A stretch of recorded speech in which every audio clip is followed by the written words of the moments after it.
अच्छा, बहुत दफ़ा ये होता है कि जिस स्टाइल को लोग छोड़ चुके होते हैं, कुछ लोग जो हैं, चंद ऐसे लोग होते हैं वो जो आकर आपसे ऐसी फरमाइश करते हैं कि वो पुराने स्टाइल की कोई चीज़ें दे दें। कभी ऐसे होता है? बिल्कुल ऐसे होता है। अब मेरे साथ बहुत सारे हैं, लेकिन वो ये कहते हैं कि नहीं हमें यही चीज़ पसंद है। स्पेशली जो हमारे अब्रॉड के ऑर्डर्स हैं, उसमें उनका वो एक ट्रेडिशनल वो चल रहा होता है कि नहीं हमें इस तरह की जामावार ही चाहिए, इसमें इस तरह का ही फैशन चाहिए हमें। तो हम उसके अकॉर्डिंगली ही उनका फैब्रिक और हर चीज़ सेलेक्ट करते हैं। इसमें हम मतलब रिजिड नहीं हो सकते, या तो हमारा डिज़ाइन पसंद कर लें, लेकिन अगर वो अपने किसी आइडियाज़ के साथ आ रहे हैं तो we have to respect that. अच्छा, थोड़ा सा कलर्स के हवाले से, थोड़ा सा अगर आप मौसम के हवाले से और कलर्स के हवाले से, आप क्या है मौसमियाती तब्दीली के साथ साथ कलर्स भी तब्दील होते जाते हैं, और कौन से कलर ज़्यादा ट्रेंडिंग होते हैं सर्दियों में और गर्मियों में? अच्छा देखें, मौसम की तब्दीली जब आती है तो ऑब्वियसली कलर भी चेंज होते हैं, आपकी कलर पैलेट चेंज होती है, फिर आपका स्टाइल भी चेंज होता है कपड़ों के पहनने ओढ़ने का। जैसे सर्दियों में शॉलें वगैरह आ जाती हैं, लेयर अप करना शुरू कर देते हैं आप। और कलर की जहाँ तक बात है तो गर्मियों में जो हैं वो थोड़े लाइट ब्रीदेबल फैब्रिक होता है, ज़रा थोड़े हल्के कलर ज़्यादा अच्छे लगते हैं। अगर आप डार्क कलर पहनेंगे तो आपको गर्मी ज़्यादा लगेगी। और सर्दियों में जो है वो आपके ज़ाहिर थोड़े डार्क कलर होते हैं ताकि आपको सर्दी कम लगे, तो उसमें ज़रा थोड़े डार्क कलर ज़्यादा अच्छे लगते हैं। जैसे सर्दियों में अगर आप वाइट पहन लेंगे तो वो एकदम से आपको फील होता है कि भाई ये तो बहुत ठंडा सा कलर पहन लिया आपने, ये तो गर्मियों में पहनने वाला ड्रेस है। तो ये एक चीज़ है, इन चीज़ों का ख्याल ब्रांड को भी रखना चाहिए और ख़ुद को भी रखना चाहिए। अच्छा, कपड़ों के साथ साथ जूते और ज्वेलरी बड़े अहम होते हैं, उसके हवाले से आप क्या मशवरा देंगे? देखिए, एक ओवरऑल जो लुक होती है ना वो आपको कॉम्प्लीमेंट करती है। हम खाली ड्रेस एक मेन इंग्रेडिएंट ज़रूर है, लेकिन वो जो कहते हैं ना जैसे खाना पका रहे हैं तो उसमें नमक मिर्च, अगर चिकन पकाना है आपने तो चिकन उसका मेन इंग्रेडिएंट है। इस तरह जो आपका लिबास है वो आपका मेन इंग्रेडिएंट ज़रूर है, लेकिन जब तक उसमें नमक मिर्च तो नहीं डालेंगे तो उसका टेस्ट नहीं बनेगा सही। तो इसी तरह जब तक आप अच्छी ज्वेलरी नहीं पहनेंगे, अच्छे शूज़ नहीं पहनेंगे उसके साथ, मतलब उसको स्टाइल नहीं करेंगे, तब तक आपकी कंप्लीट लुक नहीं निकल सकती। ईद के हवाले से कौन से ट्रेंडिंग में चल रहे हैं?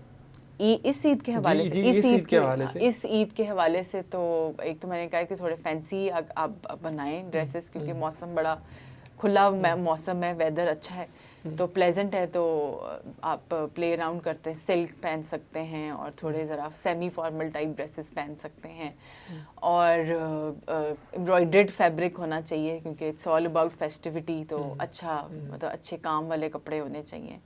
और कलर के लिहाज से, और जो आपका वो है फर्शी शलवार, जैसे मैंने आपको बताया कि वो बड़ी ट्रेंडिंग में जा रही है, तो वो आप पहन सकते हैं, बिकॉज इस बड़ी फोरकास्ट ही है एक फैशन की कि जी के इस बड़ी ईद पे सब फर्शी शलवार पहने हुए नजर आएंगे और शर्ट उसके शॉर्ट शर्ट के साथ। अच्छा, थोड़ी सी बात मर्दों की भी हो जाए कि मर्दों के हवाले से आपका क्या ख्याल है कि नई वैरायटी आ रही है उनके फैशन के हवाले से?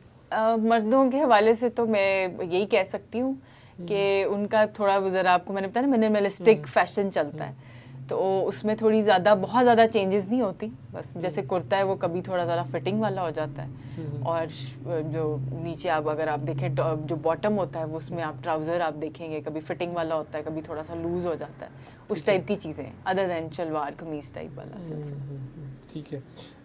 अच्छा, इसके साथ साथ ये बताएं कि मर्दों के जो ड्रेसेस हैं उनके साथ औरतों के जो ड्रेसेस हैं उनको भी आपस में कुछ मियाँ और बीवी को कुछ मैचिंग करनी चाहिए, उनके लिए क्या करना चाहिए उन्हें एक दूसरे के? इसमें वही बात है, आपकी पर्सनल चॉइस है। कई दफ़ा ये होते हैं कि लोग नहीं चाहते कि जी वो इकट्ठे एक जैसे कपड़े पहने, एक जैसे इन सेंस कि एक जैसे कलर पहने।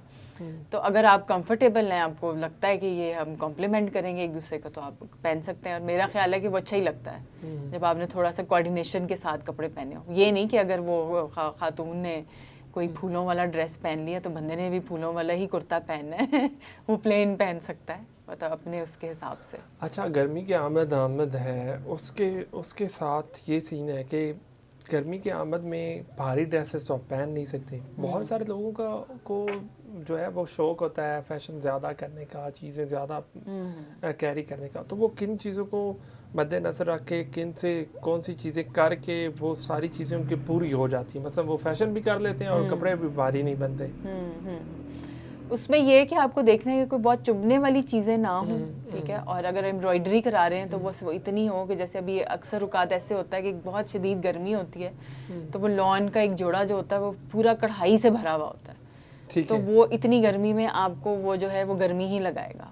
तो वो अगेन अगर आपका आप ऐसे जैसे पिंडी इस्लामाबाद वाले एरिया में रहते हैं तो फिर तो आप वैसे कपड़े पहन सकते हैं। अगर मरी साइड पे भी रहते हैं तो वहाँ पे मौसम प्लेजेंट होता है। लेकिन जैसे पंजाब वाला एरिया ये बहुत गर्म होता है, तो उसमें फिर यही है कि फिर आप वो देखें कि जी जितनी गर्मी पड़ने वाली है उस हिसाब से आप देखें। और अगेन अक्सर लोग उसमें कंफर्टेबल रहते हैं इतने भारी भारी कढ़ाइयों वाले कपड़े कौन पहन सी के। फैब्रिक्स को चूज करना चाहिए?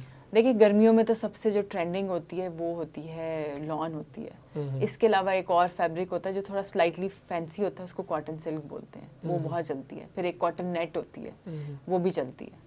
लेकिन जो आपको मैं बताऊं सबसे कंफर्टेबल जो होता है ना वो मिनिमलिस्टिक होता है, कि जितना उस पर कम कढ़ाई होगी और जितना वो प्रिंट हो उसमें, लेकिन वो सिंपल हो, वो आपको कम गर्मी लगाएगा। अच्छा, कोई ऐसी पहचान है जिससे पता चल जाए, जैसे कस्टमर आता है ना वो कपड़े को ऐसे पकड़ के ना ऐसे ऐसे कर रहा होता है और ये शो कर रहा होता है कि मुझे सारी समझ आ गई ये कौन सा कपड़ा है। हाँ। कोई ख़ास ऐसी बात होती है जिसको देखने से पता चल जाता है कि ये कपड़ा जो है इसमें ये वैरायटी है, ये चीज़ मौजूद है? इसके लिए फिर आपको एक डिज़ाइनर के पास या ब्रांड के पास ही जाना पड़ेगा क्योंकि वो इस तरह से नहीं आप बता सकते। अब देखें एक फैब्रिक है सिल्क जो है हमारी रॉ सिल्क जिसको बोलते हैं, उसकी इतनी वैरायटी है तो अगर एक आम बंदा है तो वो उसको आइडेंटिफाई नहीं कर सकेगा। तो लेकिन एक फैशन डिज़ाइनर क्योंकि उसने हर फैब्रिक को फील किया होता है, उसको पता होता है कि ये कॉटन है भी इसमें कि नहीं है, तो वो आप बता सकते हैं, वो आम बंदा उसको उस तरह से नहीं बता सकता। ठीक है। या तो आपकी रिसर्च बहुत ज़्यादा हो कि आप बचपन से देखते हुए आ रहे हैं और आपको पता है, तो फिर तो ठीक है। अदरवाइज फिर आप डिज़ाइनर के पास ही जाएं और वही आपको सही गाइड कर सकते हैं कि हाँ ये फैब्रिक ठीक है। ये अच्छा, सार्फिन की जानब से जो फैशन डिज़ाइनर है आपके पास, जो सार्फिन आते हैं, उनकी जानब की उनकी तरजीहात में कोई तब्दीली आ रही है या वही जो चीज़ें चल रही थी पहले वही चल रही हैं? देखिए उसमें खुसूसन जैसे अभी हमने सोशल मीडिया की बात की, मीडिया के आने की वजह से बहुत सारी टीवी चैनल्स पे ड्रामास के वो ड्रेसेस आ रहे होते हैं तो लड़कियां आइडियलाइज करती हैं उनको। उसमें ये देखें कुछ कस्टमर होते हैं जो कि एक्सपेरिमेंटल चीज़ें पसंद करते हैं, वो अपनी वो कहते हैं जो भी हमें बना देंगे वो हमें पसंद आएगा। वहाँ पे तो फिर हम ट्रेंड देखते हुए और जो उनकी सोच है उसके मुताबिक बना सकते हैं। लेकिन कुछ लोग होते हैं जो कि बड़ा ट्रेडिशनली चीज़ों को लेके चल रहे होते हैं कि जी हमें तो बस ये फुल स्लीव ही चाहिए और हम तो इस तरह की शर्ट पहनते हैं, ठीक है, हमें इस तरह का एक पर्टिकुलर स्टाइल का गला चाहिए। तो फिर वहाँ पे जो हमारा कस्टमर है उसको हमें देखना पड़ता है कि नहीं जी हम जो ये बात कह रहे हैं हम उसके अकॉर्डिंगली ही करेंगे। उनको हम गाइड ज़रूर करते हैं, लेकिन एंड ऑफ द डे ये हमारे कस्टमर की चॉइस है कि वो क्या एक्चुअली में बनाना चाह रहा है। और वही मैंने आपको एंड में पहले भी बताया था कि जो फैशन है ना वो एक स्टेटमेंट, वो आपका एक पर्सनल स्टाइल होता है। अगर आप उसमें कंफर्टेबल नहीं है तो हम किसी को भी अनकंफर्टेबल नहीं कर सकते। कोई भी ऐसी चीज़ बना के कि वो हम बना दें और वो कहे कि जी मैं तो पहन ही नहीं सकती, तो इस टाइप की चीज़ फिर हम तो नहीं करते एटलीस्ट। अच्छा, एक लंबा अरसा आपको हो चुका है इस इंडस्ट्री में आए हुए, इस इंडस्ट्री में क्या हालात दिन ब दिन बेहतर हो रहे हैं या हालात जो हैं वो उसमें ख़राबी आ रही है? अच्छा, पहले एक टाइम था जब थोड़ा सा ये था कि फैशन डिज़ाइनिंग और इसके ऊपर ज़रा थोड़ा क्वेश्चनेबल भी था और लोग ये भी कहते थे कि जी अच्छा ये तो इतने महंगे हैं, और बट टाइम अब ये है कि थोड़े से वो चीज़ें थोड़ी सी सस्ती भी होनी शुरू हो गई। मतलब पहले एक डिज़ाइनर जोड़ा बहुत महंगा मिलता था, अब उसी में उन्होंने एक ऐसी रेंज भी हम लोगों ने बनानी शुरू कर दी है कि जो कि बहुत सारे लोग अफोर्ड कर सकते हैं, ठीक है। तो उस लिहाज से तो मेरा ख्याल है कि फैशन इंडस्ट्री आने वाले टाइम में तो बहुत रिकग्नाइज होगी। और अगर हम इंटरनेशनली भी देखें तो पाकिस्तानी इंडस्ट्री ने काफ़ी ज़्यादा प्रमोट किया है पाकिस्तान को इटसेल्फ, कि जब फैशन शो करते हैं बाहर जाके, अब तो दुबई में इतनी एग्जीबिशंस होती हैं, तो वो रिप्रेजेंटेशन क्या है, वो पाकिस्तान की रिप्रेजेंटेशन है। मतलब पहले हर जगह इंडिया इंडिया होता था, लेकिन अब पाकिस्तान के लोगों के काम को भी पसंद किया जाता है और पाकिस्तान के बहुत सारा जो काम है वो इंडिया में सेल होता है। बहुत सारे डिज़ाइनर का काम जो है वो इंडियन खरीदते हैं।